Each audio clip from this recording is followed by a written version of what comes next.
Welcome back everyone. Quickly, let's continue our discussion on HTML forms. And right now we'll be discussing about the input element. The HTML input element is the most used form element. An input element can be displayed in many ways, depending on the type attribute specified in it. Here are some examples. Right here, to define an input element. Quickly, let me show you how it works. Back to our document. As you can see, we are having empty document right here.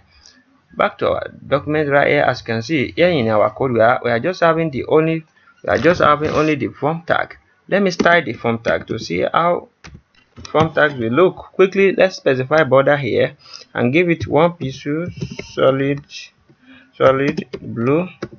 Let's give it one pixel solid blue and reload our document.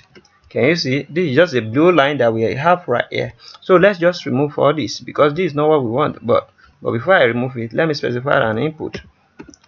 Create an input.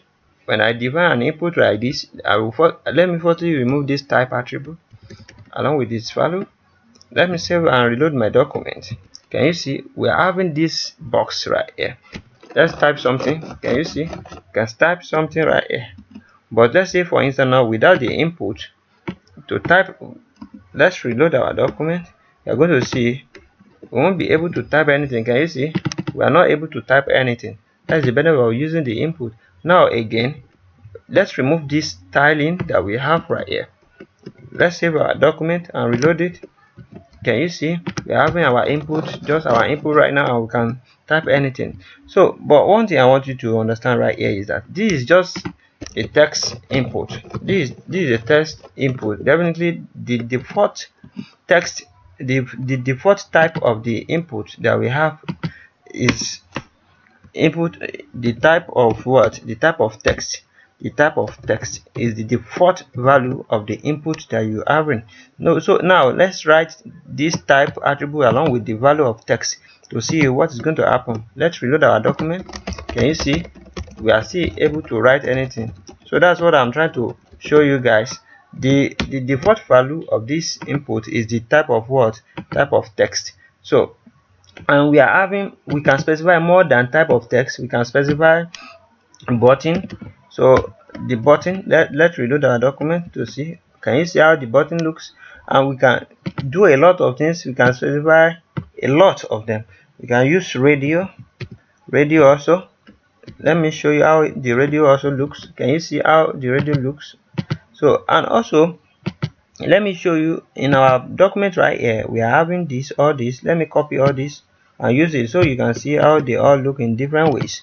Quickly, I'm trying to show you this quickly, briefly, because we are still going to talk about them in deep details. But this is very nice when I do it like this. You can be able to. But firstly, before I make any changes to this, let me show you how it's going to look in our document. Can you see we're having 1 2 2 3 4 and 5? As you can see, we're having five of them, 5 of the input. This one is the text input, this one is the radio input, and the other inputs. So the checkbox input and the submit bit input, and also the type button input. So but because I want to break them, so I need to write br. So I use this 2br tag to break them. So quickly, let me show you how this br also works quickly. So you can, I've already discussed about this br several times in our tutorial, so you should be able to use it by now. So as you can see, they are separated now. So and we can use, so in our future tutorial we are still going to discuss much more better about this, but let me explain this one for you first.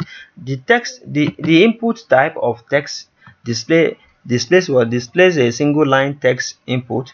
The input type of radio displays a radio button for selecting one of many choices. The input type of checkbox displays a checkbox for selecting 0 or more of many choices. The input type of submit displays a submit button for submitting the form. The input type of button displays a clickable button. In our future tutorial, we are still going to discuss about more input types that you have never even found right here right now.